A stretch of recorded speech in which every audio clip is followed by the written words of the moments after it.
Well, I'm Kent Wamsley with the Nature Conservancy, and today we're here at Little Creek Farm, our sustainable grazing operation. As part of that, we have some cattle here, so in one way you need to process these cattle. We're going to be taking weights of these cattle as they go around paddock to paddock.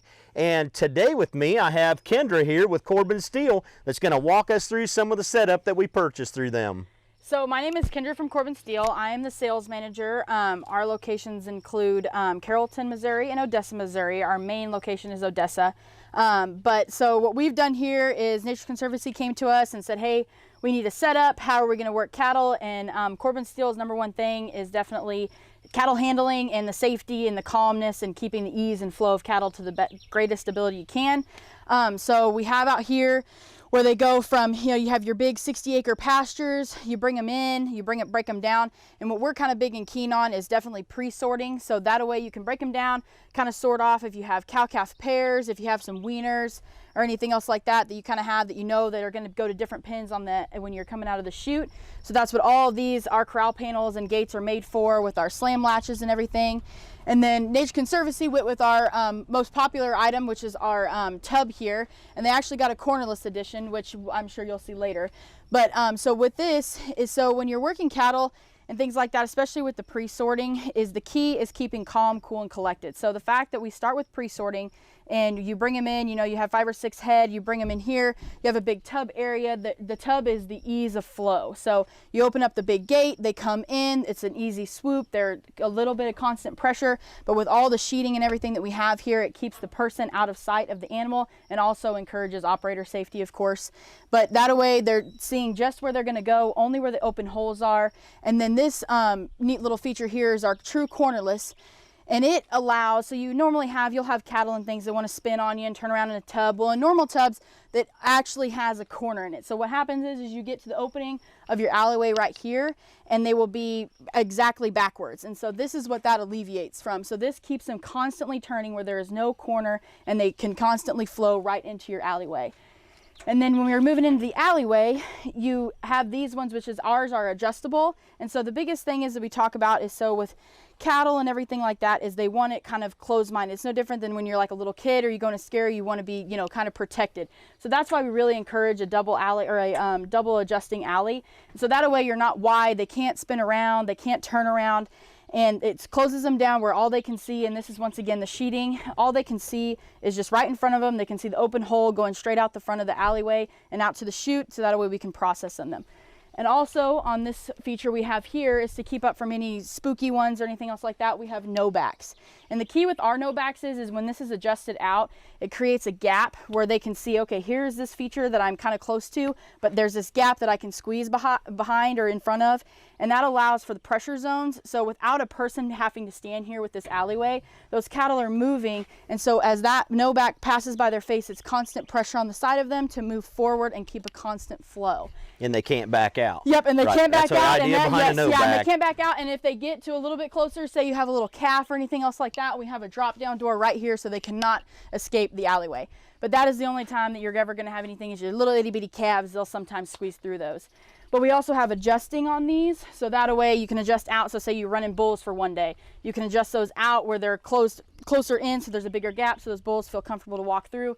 And then vice versa with calves, you can adjust them out where there's a smaller gap, but they can still pass through but not back up. Yeah.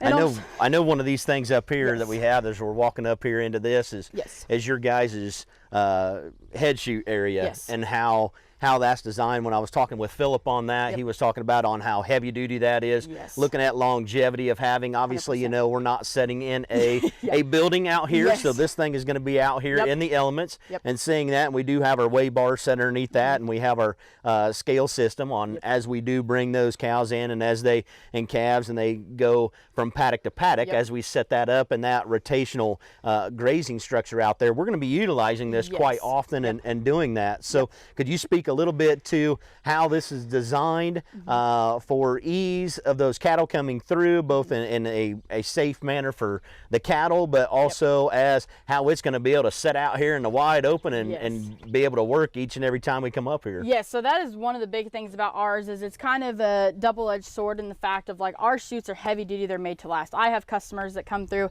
and they've had our chutes for 10 and 12 years. They have no issues with anything. Of course, like, the paint doesn't always last that long and that type of thing, but these are made to sit out wherever you have them, and that's where they're going to be.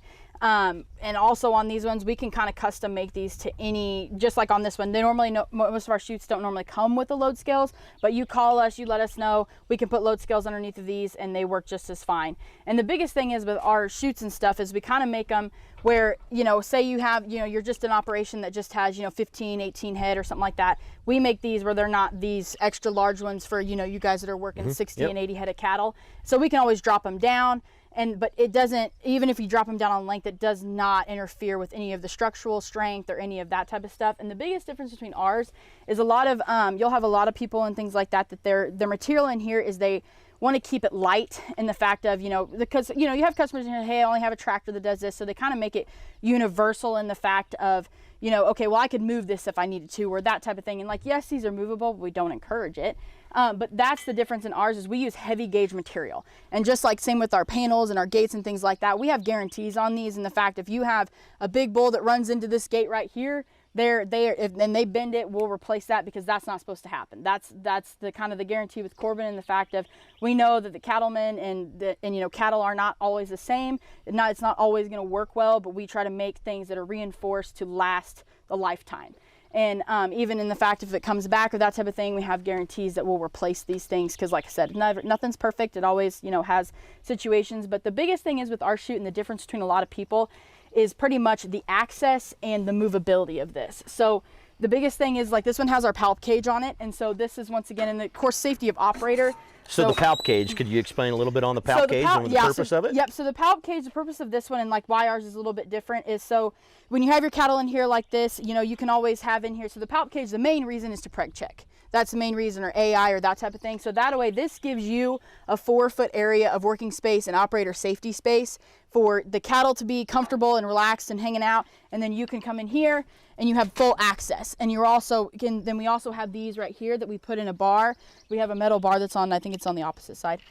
We have a metal bar that goes in here that you put out behind their legs, so that way you don't get kicked. That's another feature that we really like on these, is so that way, and then also it keeps them from backing up if you have little calves that you're trying to castrate or anything else like that.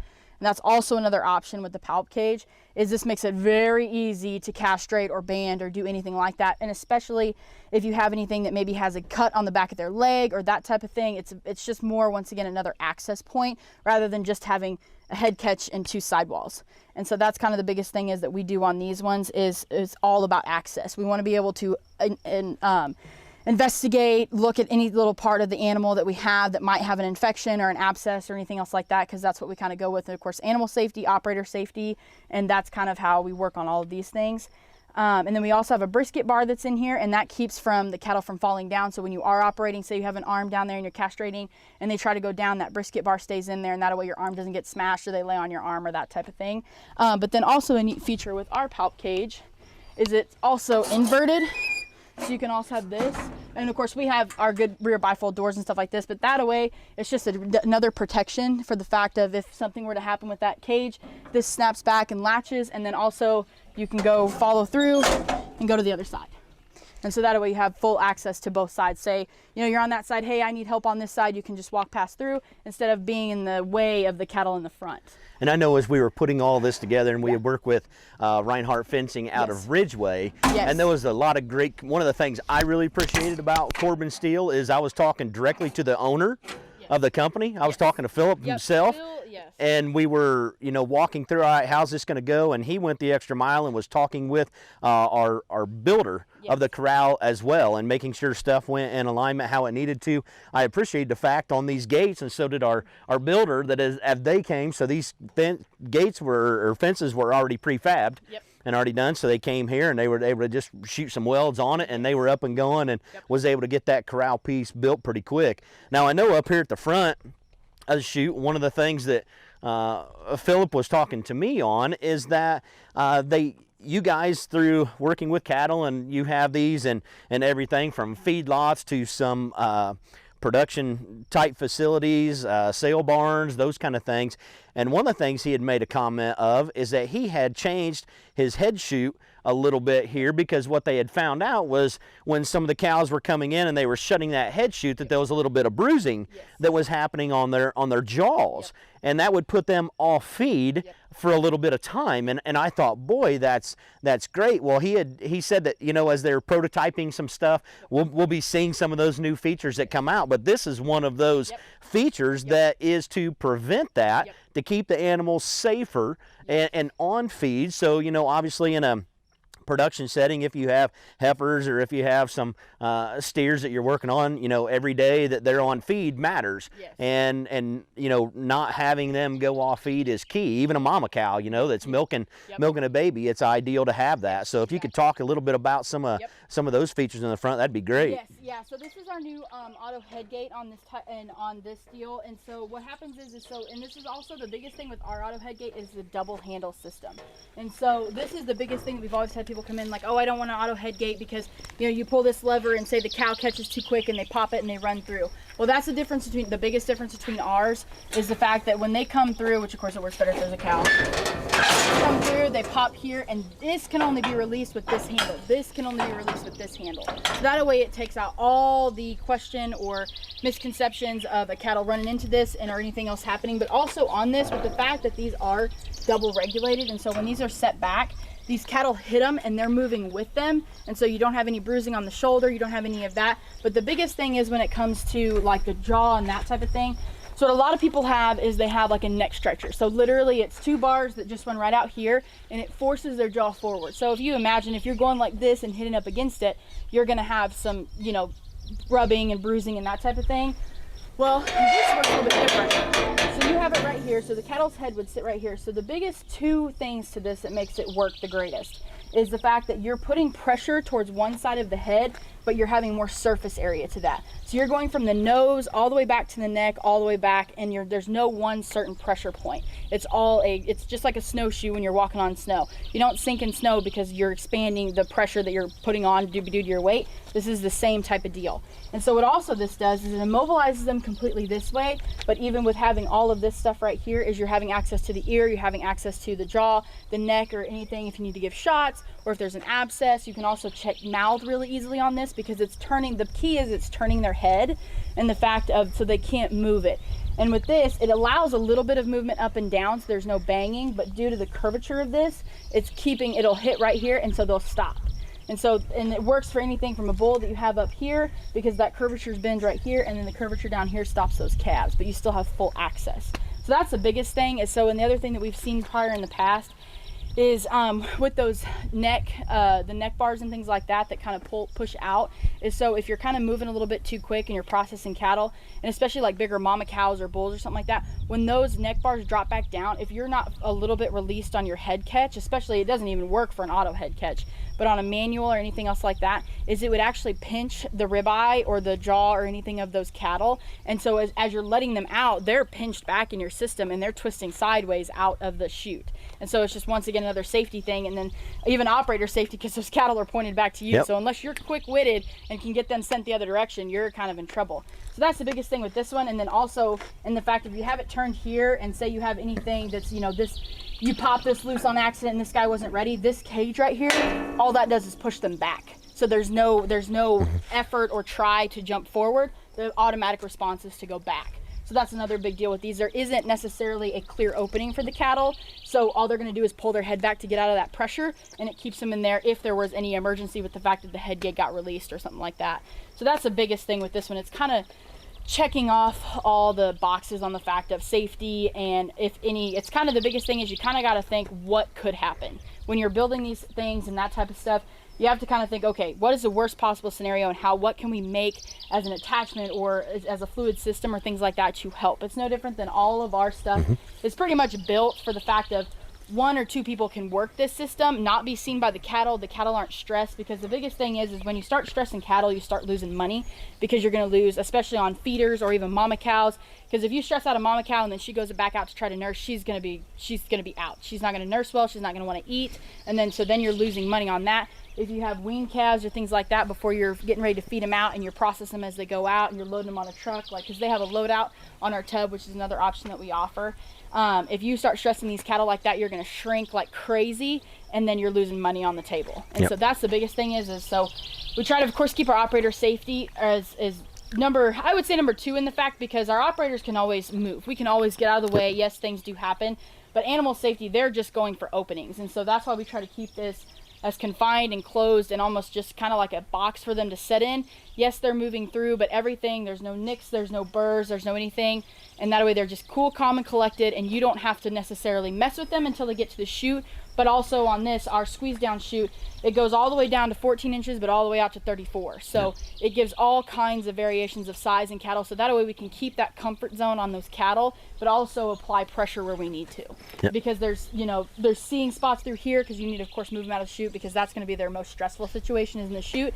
But everywhere else, we want that blinded, protected, where they're just zoned in their box and just moving forward. And that's one of the things Philip was talking about, everything from the size of our, the kind of the capture areas, and then it kind of necks down into some smaller areas. We bring the cattle in, ease of operation. Obviously we have our rancher, Ryan Cox. It's probably going to be him and maybe one other person doing that. So that handling, and I know Philip kept stressing to me the fact of things he's incorporated in the system that we purchased from you all was kind of the Temple Grandin approach. Yes, exactly to right. some of that is what they really looking at, animal husbandry, safety, not just first and foremost for the animal, but also for the handlers as well as they process through. So it's been we're looking forward to getting this thing up and running. We've already got it in place here, and now it'll just be for the processing of cattle, and as we move them from paddock to paddock and we track that's going to be the great importance that we've been able to do because of the USDA funding through NRCS, and the Conservation Innovation Grant was the purchase of the corral and the waste system for that. So it's going to be critical for us moving forward. As we look at this sustainable ranching right now today, we want to make sure it's not only profitable, but it's in great balance with the environment. And by us tracking those weights as frequently as what we are in a system that we're bringing the cattle in, maybe more frequently than most will be, as we're making maybe 2-week turns and bringing those animals in and processing through that so we can track the weights along. With that, I'm just looking forward to what this system can do for us as we move forward. Yeah, and 100%. And like the biggest thing is with this is like I definitely encourage anybody with any system, not just ours, but anything. The key is if you get a new system, or even you're thinking about planning a system, walk through it yourself, because if there's anything that catches your eye, especially, that's definitely going to catch those cattle's eye. And the biggest thing is we want to keep the concept with how we set up our program and how we kind of recommend to all of our customers is we want to have the flow from a pasture where they're comfortable all the time. We want that same flow all the way to individual through the chute and back to their pasture. So that way we want to keep, like I said, back to the flow, and that keeps down that stress, and then that keeps more money on the table, especially if you're working them through that many times. And that's also a big benefit, actually. If you have a good system and you're working them through quite a bit, it goes so much smoother and so much easier because they're comfortable. And so, but that's the other thing is, so if you have a system that you're working them quite a bit and they're still not comfortable, there's something that's got to change, because the cattle will let you know. And I mean, that's just the biggest thing, and that's just Temple Grandin thing. The biggest thing is, you sit out there and you go through and you walk through your systems, make sure if you're comfortable, 9 times out of 10 they're going to be comfortable. Yep, excellent. Well, I sure appreciate the partnership we've had with Corbin Steel, and look forward to continuing to work with y'all as we roll this out. So I know upcoming we'll be, we're doing this kind of virtual field day right now, and in the future we're going to be having sites visits here on site as we roll this out. So we are in its infancy right now. We don't even have the pasture paddock divisions out here. We don't have the alternative water sources and those kind of things. And this is kind of an evolving process. So this is kind of phase 1 of this. And as we move forward, we're going to end up and have opportunities for people to come here on site and see everything in its working clothes.